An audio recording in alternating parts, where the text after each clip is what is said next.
Hey, good evening YouTube family. Today's video is a 2012 Subaru Outback 2.5. We're going to do a time belt and water pump. Real fast, I'm going to give you a rundown on what tools you need to do this job. You'll need a 10 millimeter, a big breaker bar, a 22 millimeter, I believe.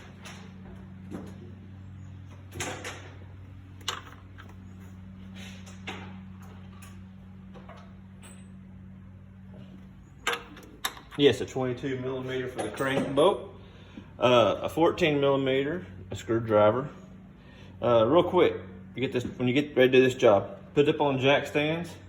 Drain the coolant. Bottom right hand or the passenger side of the radiator is a drain. The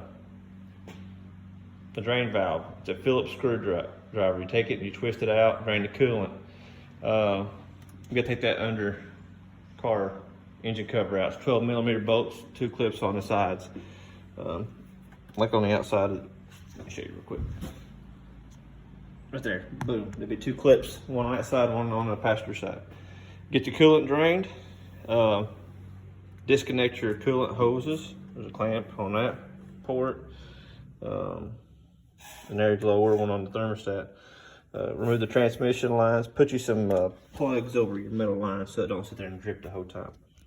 Okay, get your radiator taken out. There'll be a radiator bracket here and one here. Get those out. Radiator should lift straight out. Next, you're going to have your alternator belt, 12 millimeter adjusting screw. Loosen the pivot bolt up. AC did a little different. It don't have a tensioner. What you will need to do is take a screwdriver, get behind the belt, and push out on it while you rotate the engine with your 22 millimeter and your ratchet. Rotate it and just walk it off. It may take several revolutions. You'll eventually get it off. Once you get that screwdriver behind that and locked on that compressor, it'll roll right with it. Like I said, it ain't got no tensioner. So you're gonna wanna walk it off like this right here. Get done. All right, belt's out of the way. Now we're down to the crank pulley that is still on in front of the covers.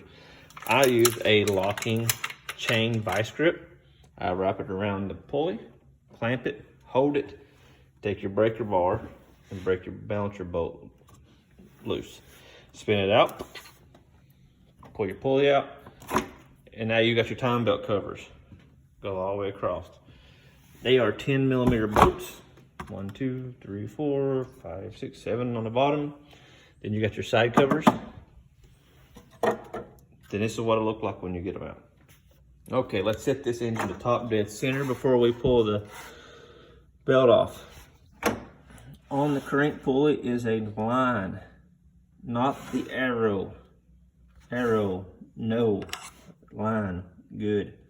Line, good.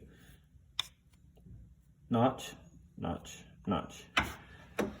You'll see some notches on your lower exhaust cam. Looks like 2. You'll see 2 on your intake cam sprocket. Those will need to line up. Right now I've got the belt loose, so I can move mine. On the driver's side, same thing. See how those line up? If those 2 notches do not line up, do not take the belt off. That single line, no. 2, yes. Good. Okay. Water pump is behind the tensioner and this tooth sprocket. Take that off, take take that 14 out, and you got your water pump. Okay, the kit I got come with new sprockets, new pulleys, so I will change those. So this is what it looks like. Time belt, water pump, 2.5 Subaru. Make sure when you do this job, when you route this timing belt, start with the crank, go around the smooth sprocket up over your intake and down your exhaust. Over, there will be a sprocket right here, or pulley, but I've already taken it off. That's why I have slack.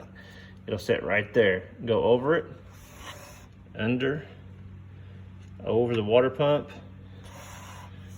around the exhaust, around the intake, around this little smaller one, into the tensioner. All your slack should be right here.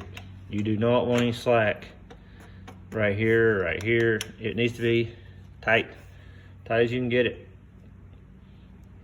Because if you pull that pin, there's slack anywhere else.